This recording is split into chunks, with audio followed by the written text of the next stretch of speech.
सीधे आते हैं आज के इस बेहद खास विश्लेषण पर।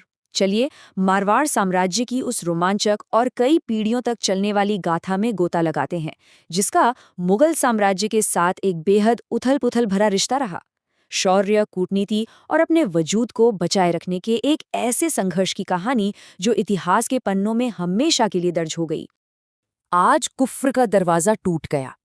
जरा सोचिए, महाराजा जसवंत सिंह के निधन की खबर सुनकर मुगल सम्राट औरंगजेब के मुंह से निकले ये पहले शब्द थे।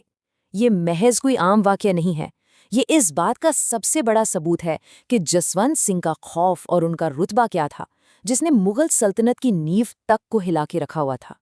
तो इस सफर में हम क्या क्या देखने वाले हैं? शुरुआत होगी राजपूताना का शेर से, फिर औरंगजेब से उनके उलझे हुए रिश्ते, महाराजा का दुखद अंत, एक नवजात को बचाने के लिए दिल्ली का वो रोंगटे खड़े कर देने वाला रेस्क्यू, मारवाड़ का 30 साल लंबा युद्ध और आखिर में सत्ता, षड्यंत्र और विश्वासघात का एक ऐसा खेल जो किसी को भी हैरान कर दे।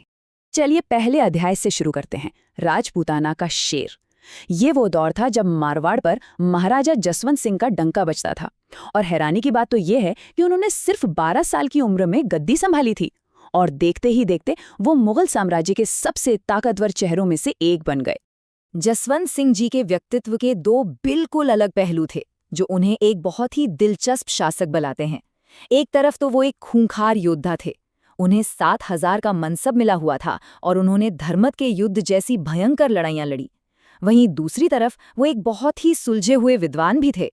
उन्होंने संस्कृत, ब्रज और राजस्थानी में सिद्धांत बोध, आनंद विलास और भाषा भूषण जैसी शानदार रचनाएं लिखीं। मतलब तलवार और कलम दोनों पर उनकी गजब की पकड़ थी। उनका कद इतना विशाल था कि मुगल सम्राट भी उनका सम्मान करने के लिए मजबूर थे। इतिहास बताता है कि जब तक जसवंत सिंह जिंदा रहे, औरंगजेब कभी राजस्थान में हिंदुओं पर जजिया कर लगाने या मंदिरों को नुकसान पहुंचाने की हिम्मत नहीं जुटा सका। उनकी मौजूदगी ही अपने लोगों के लिए एक अभेद ढाल की तरह थी।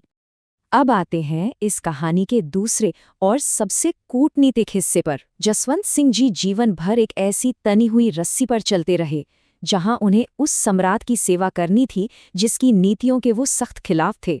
इस टाइमलाइन पर नजर डालिए, चीजें कितनी अजीब मोड़ लेती हैं।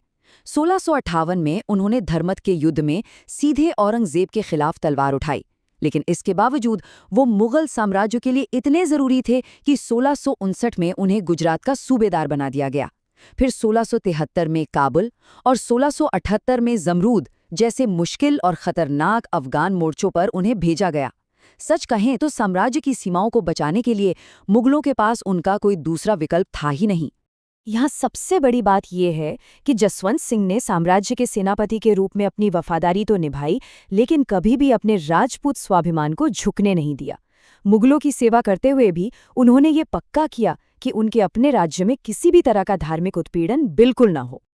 लेकिन देखिए, वक्त हमेशा एक सा तो नहीं रहता ना। अब हम इस गाथा के उस दुखद मोड़ पर पहुंचते हैं जिसने मारवाड़ के भविष्य को एकदम अधर में लटका दिया। एक के बाद एक ऐसी त्रासदियां हुईं जिन्होंने महाराजा को भीतर तक तोड़ दिया। पहले दिल्ली में बड़े बेटे पृथ्वी सिंह की मौत हुई और फिर 1676 में दूसरे बेटे जगत सिंह के चले जाने से वो गहरे सदमे में चले गए।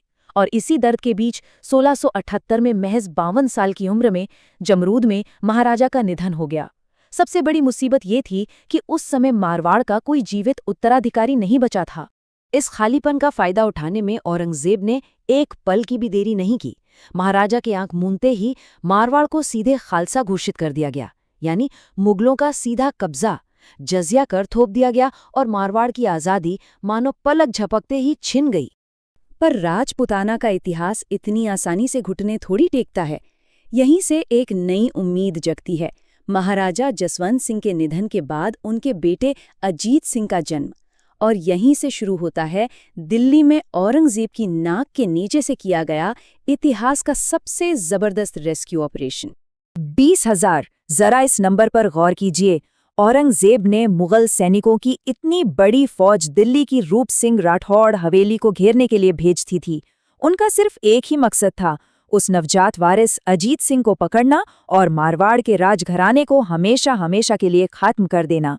लेकिन वीर दुर्गादास राठौड़ ने इस चक्रव्यूह को तोड़ने के लिए एक ऐसा मास्टर प्लान बनाया जो किसी थ्रिलर फिल्म से कम नहीं था। सबसे पहले सपेरों का भेष बनाया गया।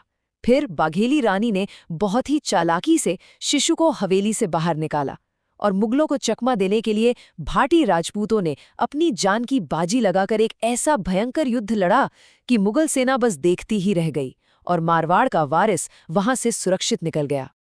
अब उस चमत्कारी बचाव के बाद जो हुआ वो कोई 2-4 दिन की झड़प नहीं थी।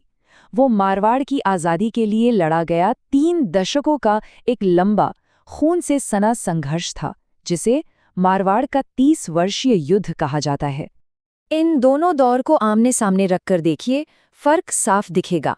एक तरफ जसवंत सिंह जी के समय का मारवाड़ था, बिल्कुल स्थिर, समृद्ध और आज़ाद, और दूसरी तरफ था वो मारवाड़ जिसमें अजीत सिंह बड़े हो रहे थे, जो अब एक खालसा जागीर था, जहां जजिया थोपा जा चुका था और आज़ादी के लिए पहाड़ियों से लगातार छापामार युद्ध लड़ा जा रहा था।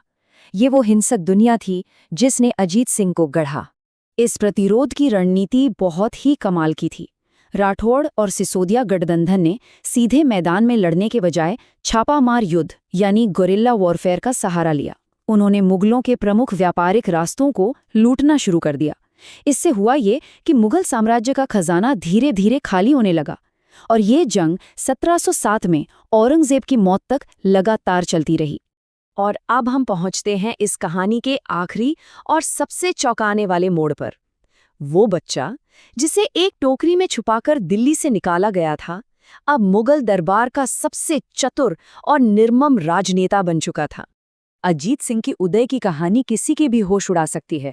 अपनी सियासी चालों के तहत उन्होंने अपनी बेटी की शादी मुगल सम्राट फर्रुखसियर से कर दी, लेकिन फिर शक्तिशाली सैयद बंधुओं के साथ हाथ मिलाकर उन्होंने सीधे लाल किले पर ही धावा बोल दिया और जिस मुगल सल्तनत से वो जीवन भर बचते रहे, उसी के सम्राट को अंधा करके मौत के घाट उतार दिया। अब वो शरणार्थी से एक किंग मेकर बन चुके थे। अजीत सिंह के पूरे जीवन को हम मुख्य रूप से 3 हिस्सों में बांट सकते हैं। पहला, पहाड़ों में छुपकर जीने वाला एक विद्रोही। दूसरा, गुजरात और ठट्टा के सूबेदार के तौर पर ताकत बटोरने वाला राजा। और तीसरा, दिल्ली के तख्त को अपनी उंगलियों पर नचाने वाला किंग मेकर। ये अपने आप में राजनीतिक सर्वाइवल की एक बेमिसाल कहानी है। लेकिन इस कहानी का अंत शायद सबसे बड़ी विडंबना है।